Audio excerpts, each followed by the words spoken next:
పర్వతం పైకి వెళ్ళాక ఓ ఆంజనేయ స్వామి గుడి ఉంటుంది.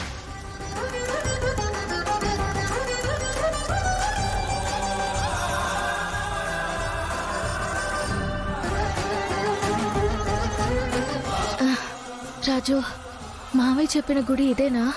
అవునమ్మాయి గారు. మరి ఆ మొక్కలెక్కడా?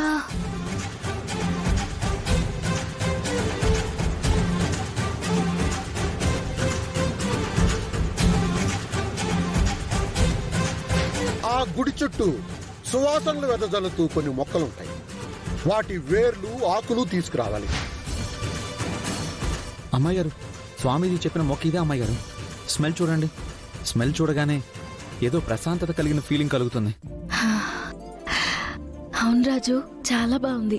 వీటి స్మెల్ చూస్తుంటేనే ఏదో పాజిటివ్ వైబ్స్ కలుగుతున్నాయి. మందారం కోలుకుంటుందని నమ్మకం కలుగుతోంది. త్వరగా తీసుకోరాజు.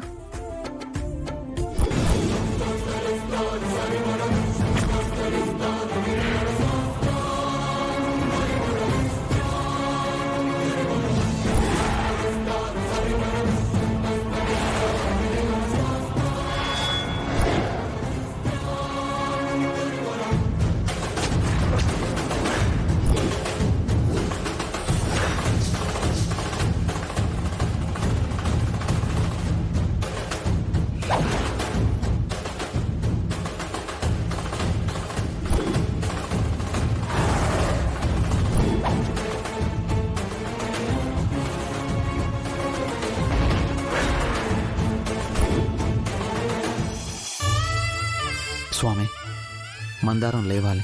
మీ చల్లని చూపు మందారం మీద ఉండాలి. ఈ మూలికలు మరియు మీ దీవెనలతో మందారం కోలుకోవాలి స్వామి.